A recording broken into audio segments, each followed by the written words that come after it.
Hi everyone, I thought I'd do my Evernote video earlier than anticipated, just so that you can have a reference as to what I'm talking about when I'm referring to Evernote on the discussions on my paper planner study setup. So basically I get my online stuff from my university and then I transfer it over to Evernote. So this one on equity and trusts was just basically, I've got a course outline, a study guide, lecture notes and lecture slides, textbook and all that sort of stuff to try and put into some workable and brainable setup on Evernote, just so that I can not get overwhelmed and miss crucial things. So basically what I've done, and I've got a sticky note there to cover my email address, high-tech stuff guys. What I've got here, if you're unfamiliar with Evernote, brief synopsis is, you can see where it says shortcuts and notebooks, where it says 2017 SP2, that's a note stack, and then under that, equity and trusts is a notebook, and then the notes, as you can see in brackets 14, are this list, this list here of all the notes that I've got that refer to my weekly topics, assignments, exams, tests, and all that sort of stuff. So that's my current way of setting things up. What I do here, as you can see, I've got week 1, 2, 3, 4, 5.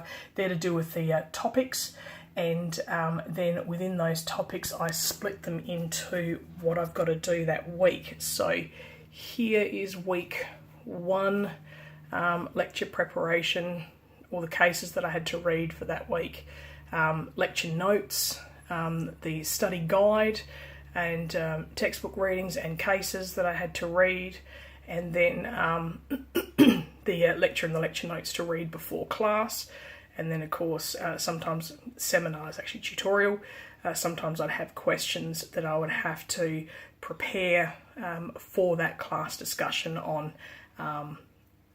just some spot the issue and all of that sort of thing. So you set this up as whatever suits you. My colour coordination is green is for reading, blue is my classes, and purple is assignments, orange is exams. That's just the random setup that I've done. Now my lectures notes that I would do, they come out as PowerPoints, but I had been changing them to PDFs. Let me just double check to see whether I had. Okay, so what I'd do is I'd create them as a PDF document and then I'd annotate the PDF. So you can do it in two ways. You can, and I'll just bring this over here.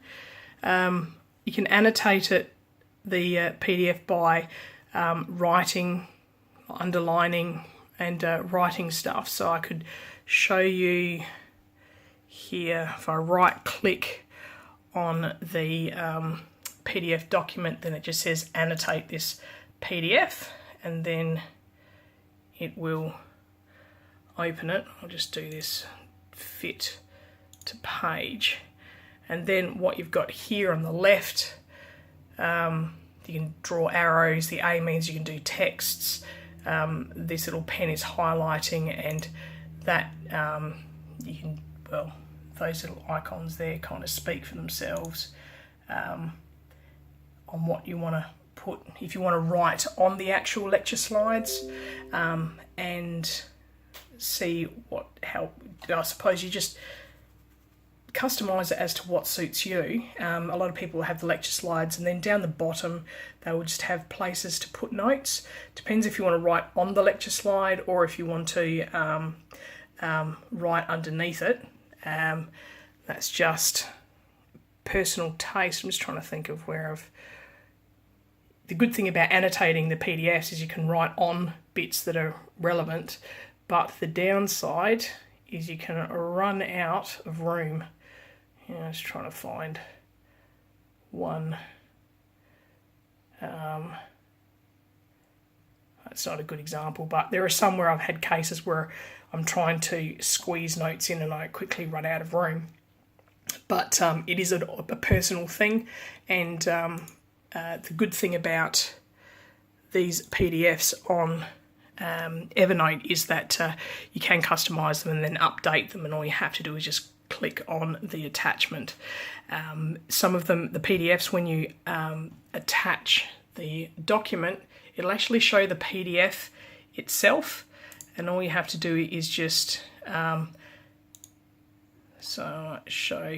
it'll show it as the attachment, but all you have to do is just right click on that and then select down the bottom and say view as attachment, and therefore it just shows the attachment, and then you get to see more on your screen.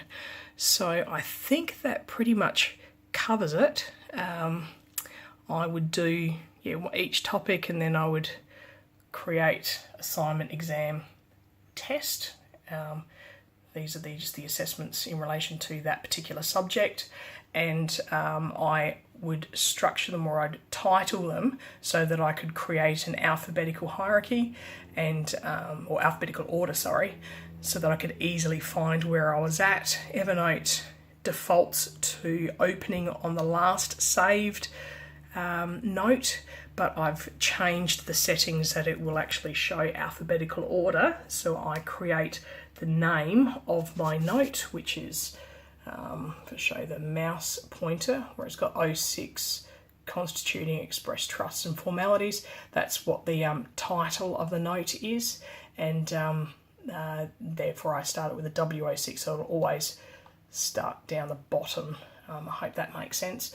So that's how I set up my Evernote. You can do, lots of people can access Evernote. You can create a group access in certain areas of Evernote that you want them to access if you've got a group assignment to do. I don't know how to do that, but I know that there is a capability for it. The only reason I don't use it on Evernote is I'm one of the only people that I know in my classes that actually use this program to assist me. I find this works really well because everything is centralised and I can access everything really easily. There are some, I haven't got it in that week. I'm just trying to find a week where I've got one. So in my case readings, I'll often have actual copies of the cases that I can read directly, and that's very helpful for me.